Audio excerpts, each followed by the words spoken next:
Hi. If you're watching this video, you are probably, at the moment, you're probably struggling with some form of toxic habit. It's, a substance abuse or a pornography addiction, or it might be that you're attached to somebody. You are, it's not even necessarily about the person, but it's like it's a toxic relationship. It's not serving you, but for some reason you keep coming back. You might leave and you come back, or you just find it very hard to leave. And most likely it's a pattern. This is not the first time. It's something that has occurred over and over again in different partners. So I know you might be thinking like something is wrong with you. Or like, what's your problem? Why can't I stop this thing? It's not serving me. It's not good. I want to stop, but and you might stop sometimes and you find yourself coming back to it. So first of all, I want to say nothing is wrong with you. Absolutely nothing. These are things that are fairly common actually. They are fairly common, and it's quite simpler to break than you think, right? It's just you just don't have the right information yet, you don't have the right tools, right? So I'm just going to point at a couple of things. I'm going to rant for a bit because I love ranting. So the first thing you need to understand is we humans, yeah, we operate on a subconscious level. We might think that we're making decisions, because we thought of an answer to something and we did it, we thought something and we said it. We might want to think we are operating consciously, but we are not. We are operating subconsciously for the most part. The conscious only really catches up. So, and what really makes up our subconscious is a mixture of it's a mixture of our past experiences and our nervous system.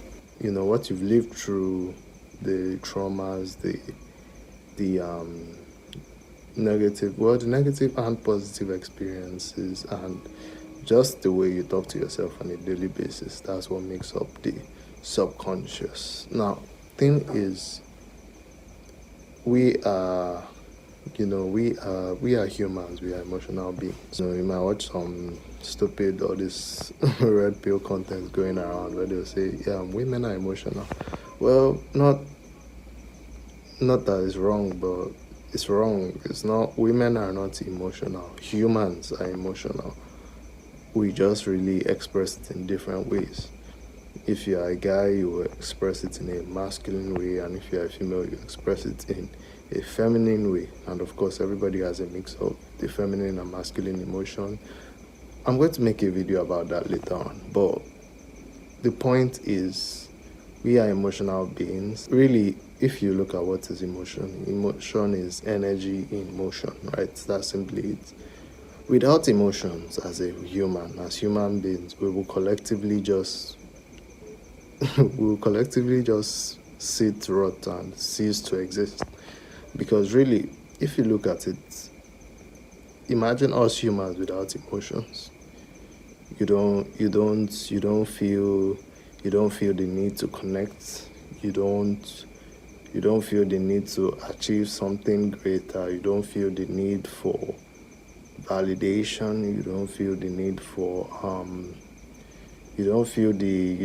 the responsibility to do something great, to help your family out, to build a family, to create something that lasts, to create a legacy. If we don't have any of those feelings, we'll just sit and rot, because like, what else will we be doing?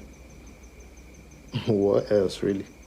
We'll be no different from like this cute pandas. We'll just be dumbasses sitting on our asses till we die eventually. So we're emotional. Our emotions drive our behavior. So thing is, and again, I'll probably rant for a long time, but everything boils down to something. So just stick with me for a bit here.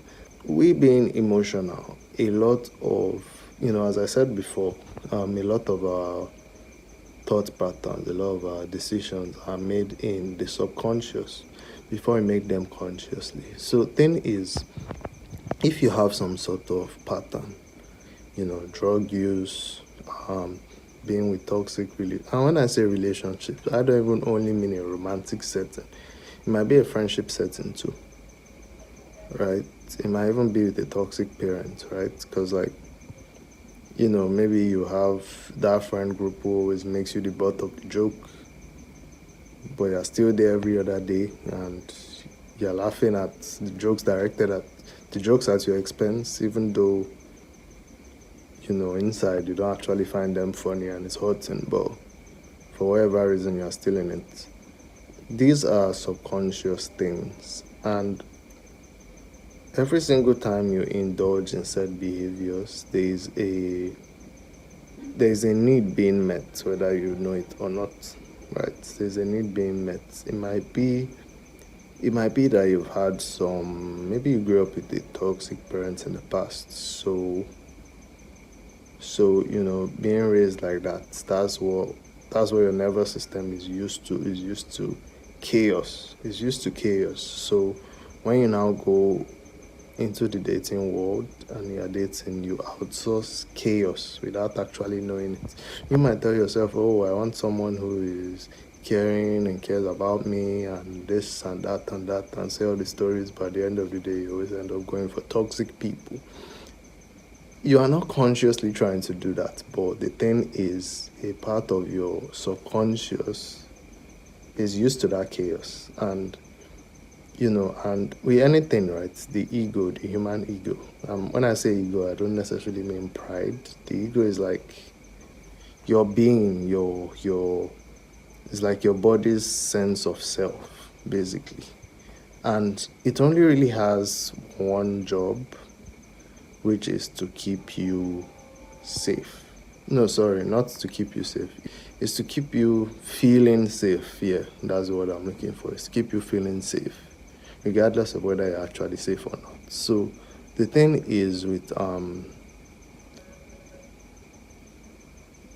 it's over time, right? If you've lived in some type of toxic setting for a while, over time, that's what your body gets used to. That's what it's familiar with. And the ego likes familiar because the familiar can predict. Its job is to keep you safe. So, and of course, your body is always acting up. As I said, every decision is made from the nervous system. Your nervous system is a mixture of your past experiences and the stories you tell yourself, the self-talk, how your thoughts are inside, a combination of that plus past experiences. So if you've been through some toxic shit, your your subconscious is going to think toxic behavior is safe, not because it's safe, but because it's actually familiar, right? So you find yourself going back to that relationship. It stems from that. You find yourself using drugs even though it's fucking up your life. It stems from that. There is a need being met, a familiarity, an escape, And I only even give one instance. I don't know why I'm hammering so much on the toxic environment type of thing, but it's just all of this can be solved with awareness. We are emotional, and when you begin to understand your emotions, you begin to understand your subconscious. You can then change patterns because, as I said, your decisions are mostly made in the subconscious. You just think you make them consciously because it's the conscious you're aware of. So you need to become aware of the unconscious. You need to be aware of the deeper emotions. You need to be aware of your shadow. So how do you do this? It's a whole long process, but I'm just going to give you a little exercise you can do today, right? I'm going to give you a little exercise you can do. And if you do this and you're diligent with it, it's going to give you a little bit of insight into why you do the things you do, even though they don't serve you, right? So, whatever addiction it is you have, whatever toxic pattern you have, the partner you keep going back to, the drug use, the pornography. What I want you to do is recall the last 3 times you indulged, right? you watch pornography, you smoked weed, um you know what I'm talking about. You that I'm talking to, you know exactly what I'm talking about. Only you knows. So what I want you to do is get a piece of paper, record the last 3 times you indulged, right? Maybe like with the partner thing, it will be self-complicated, but something I'll just say is like, maybe you've broken up and you've gone back. You always go back, or you guys get in a fight and he is in the wrong, she is in the wrong. It's so obvious, but somehow they maybe give you the silent treatment, and over time you find yourself going to apologize. They are the ones in the wrong way are going to apologize. So what you want to do is highlight those things. You know those things that isn't good, because the power of your body told you that this is not good, right? So you want to highlight the last 3 times you indulged in this unhealthy behavior, this unhealthy pattern, and you want to write down 3 things, right? 3 things for the three last times you did it. So, 1, what was I feeling beforehand? Like, what was I feeling beforehand? Mostly it's going to boil down to maybe loneliness, depression, anxiety, stress, boredom. It could simply just be boredom. It's a bunch of things, but you need to be honest. You need to really think back and write down. And it doesn't even have to be one thing. I mean, it might be one thing, but it could also be a combination of things. So you want to write down every single thing you were feeling prior to you, opening that site, watching that video, partaking in, the drug, going back to that toxic person. You want to write down what it was you were feeling before. 1. 2, you want to write down how did you feel after. Or, while, let me say, while you were, engaging with it, while you were watching the pornography, while you were, while you came back to the toxic partner, they embraced you. While you did the drugs, there's usually some form of relief. So I want you to write down what you were feeling before, and I want you to write down what you were feeling when you partook in this unhealthy behavior, right? And then the third thing I want you to write down is what the healthy version of you, the version of you that this is not a problem for. What would you have done instead of partaking? So that's what I want you to write down. So if you write down for these 3, now what I want you to do is the next time you feel yourself, you feel the urge to do it, you feel the urge to partake in this unhealthy pattern. What I want you to do is now pick it up. By it, obviously, I mean where you wrote it. Maybe you wrote it in a book, maybe you typed it on your phone or notepad. I want you to pick it up and look at it, like actually look at it. Chances are, because really it's these things are patterns, right? If you keep engaging in a toxic pattern, it's not like you're cursed or something. You're not cursed. Some people want to attribute it to village people or juju or whatever story, but it's a lie. It's patterns operating in your subconscious. They're operating in your subconscious. They're operating in your emotions, and you are not aware of it.